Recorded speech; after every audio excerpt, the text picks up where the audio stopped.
Okay, welcome to anyone watching. This is a cheap and nasty introduction to screencasting for student feedback. So the first thing I want to look at is just what this looks like as a standalone. If you were to just use it as the only thing you used to do marking. So we might look at a Word document of a student submission, and we would hit the software that I choose to use, Screencast-O-Matic, and we'll wait for it to open.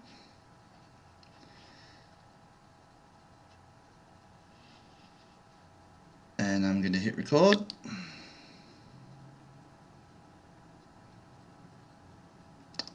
It's normally a little bit faster than this. I am running Snagit as another kind of screencasting behind this so that we can watch the screencasting of the screencasting, so a little bit tricky there. Probably taxing my computer a little bit more than I'd like. Okay, this looks like I have to minimize that. So to conserve the video space, because it can be quite high in data usage in terms of a video can get it well up there in terms of size, and this is one of the reasons we use this particular one, is that the screen rate default is reasonably low at 10.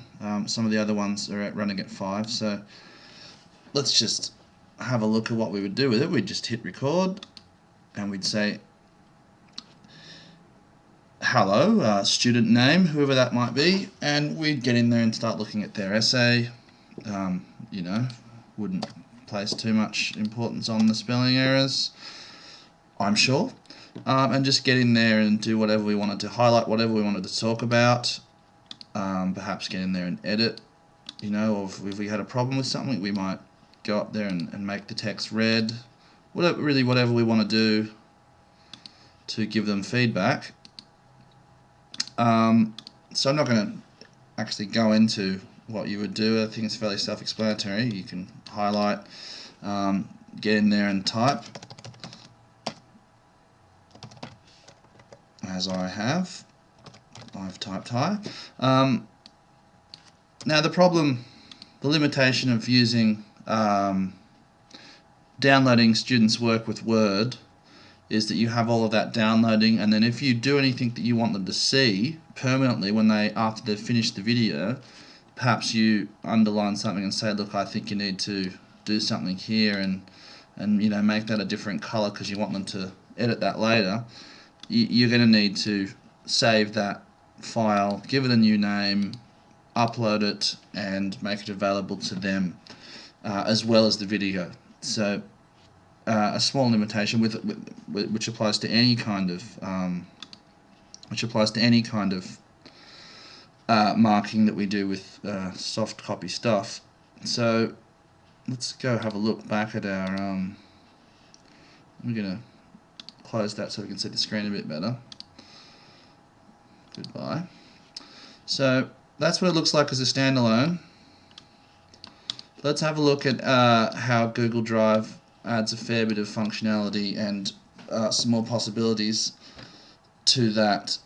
So if we use, say, the default browser of Chrome, here we have where I've copied that essay from. It was submitted on Google Drive, so I won't go through setting up a Google Drive, that's a whole separate thing, but just to be, you know, pretty basic, this is what it looks like when you get it set up with a regular Gmail account. You go over to here and it will open. You'll see the options and you just click Drive. There's all these other things you can use if you like. So if you want to create stuff, or you've got stuff already done on Word and you just want to make it available in the folder that is appropriate for those students, you can create a document and cut and paste that, what you've already got in there, or you can create it online and do it online, or you can work with students to do a collaborative document while you have your computer plugged into the projector, and everyone can see what everyone else is doing, and they can see who has contributed by little tags that appear on the text. So if we go in, my two top folders are these, but if we go in further, we'll see all my years, and so on, and I have my class contacts here. And sorry, a bit of a cut there. So I've whited all of these out here for privacy issues. Obviously, I don't want to be publishing a bunch of student emails. So in here we have all of their details for when I need to change security settings to give them either access to a document that they can all edit, or to put up a document that I want them to be able to see but not to edit. Now earlier we talked about how we can use one document all at the same time, have all 30 students and the teacher all working on one Word doc. And obviously, the first time they do this, they're going to be idiots about that, thinking, hey, I can make whatever I want appear on the screen at any time. And also, you know, they'll do that even if it's not on the screen. So you do have to get over that, let them have time to get over the novelty of that and to just see it as just another tool. But another thing that helps us there is that at any point along the line, we can see on the screen who has done something, because it appears as a little tab here, but also down here we can see every student's text comes up as a different color. So at any point during the editing of a document, someone's deleted someone else's work or whatever, we can move in and restore anyone all the way back to the original creation of the document. So a very good little add-on there. So let's just look at how we would, what functionality gets added by having this being online. And as we can see here, all changes saved in Drive, so saves they are saved every few seconds.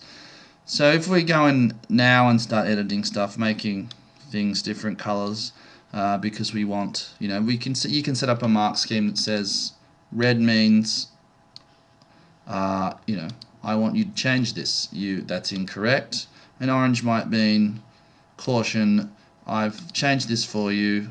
Where is my orange?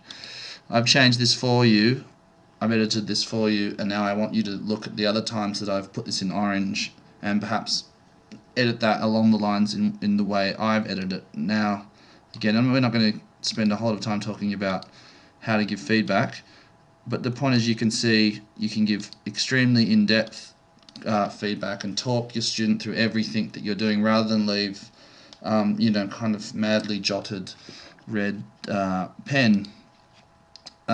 So that is the functionality that Google adds, and that, you know, as soon as you're done, it's done. It's already there where they left it.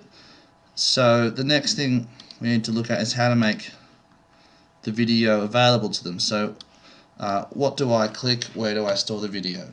So if we had finished that other video that I started, instead of closed it, we'll just go through the actual steps. So if we had this one here, if we decided, okay, that's done, you know, we don't really want to spend a lot of time thinking about each one, because this is our nuts and bolts, this is our marking. So I'm just going to say example essay here, and I would usually put the student's name so that they can find it. And when I say usually, I mean I will usually. I haven't really done much of it before. So example essay 2. So again, that's saved. Now we go up to publish this to Screencast-O-Matic. We can publish it to Drive, but unfortunately the student then has to download it to view it. I'm sure that pretty soon Google Drive will have the functionality to play them, but right now it doesn't. So the best place to store it is our Screencast-O-Matic website. So we click that, and if we want to put any extra description, yada yada, and I'm going to add it to my to the class channel. And we unfortunately can't go into any more detail than that. It's just the one folder for the class. We can't go in and have subfolders as we do in Google Drive for each individual topic we've covered. So that's why we try to make the title, or we could make the description do that work for us. We can choose lower quality, we want the text to be visible, so we'll stick with normal for now, and I'll be interested to see what size that video was. Going to take it off searchable. I don't want people to be able to find it. Not that I imagine people wake up in the morning and think, geez, I'd like to find some student feedback. Now, some other options here, I won't go into that. Users can add notes, users can leave comments. That's obviously pretty good stuff for a student to be able to ask you some questions about it. So let's just hit upload, see what happens. So this takes some time. Of course, while that's happening, we can go get on with something else that we're doing. And the pro version that I have should, once we get past encoding, allow me to open another Screencast-O-Matic window and start marking another student work while it's uploading. The free version apparently doesn't do this. It appears to me that we are still a little bit stuck here waiting for it to upload. So that's definitely adding some time. Now if you want to get really finicky, you can edit stuff. Yes, so let's look at some of the things you'd need to do this. You just need an internet connection. Mine's just the old home TPG. You need a laptop. Chrome is better for Drive. All browsers work though. My only problems I've ever come across before is that when I've used Mozilla, I've had the standard text size, font size a little bit larger for my poor old eyes, and that has thrown out some of the formatting in Google Drive spreadsheets. So not particularly big problem. So Chrome or whatever else you want to use. You'll need a webcam and a microphone. I'm not sure to what extent you need the webcam. Obviously this is all happening on the screen. Most of those will already be installed on your laptop. Even the pretty minimal New South Wales complement of laptops, DET complement of laptops will have this stuff. Mine has this part of my laptop does not work from having a hinge repaired, so I had to go out and spend the princely sum of $24 buying an external USB one that plugs in and works fine. Nothing really needs to be done with that once you plug it in. And I've heard from watching some other videos that some people recommend using a headset mic.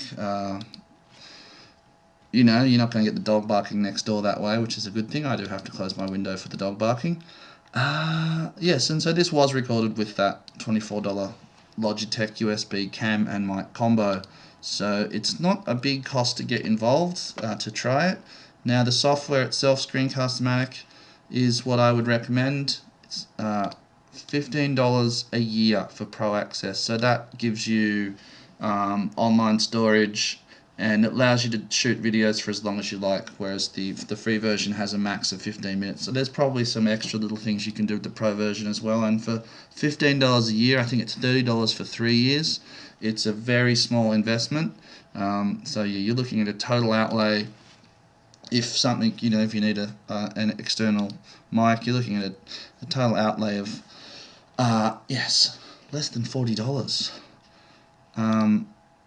Yeah, and the other thing I would definitely advise is that I would spend the time getting familiar with Drive first, and I would allow yourself some time and your students some access to computers to convince them of the value of getting their own Google Drive account, because all of that functionality of them submitting their work there or collaborating on stuff, that is all dependent on them also having a Google Drive account. And when I say Google Drive account, I just mean a Google account. You can do it without having an email if you like.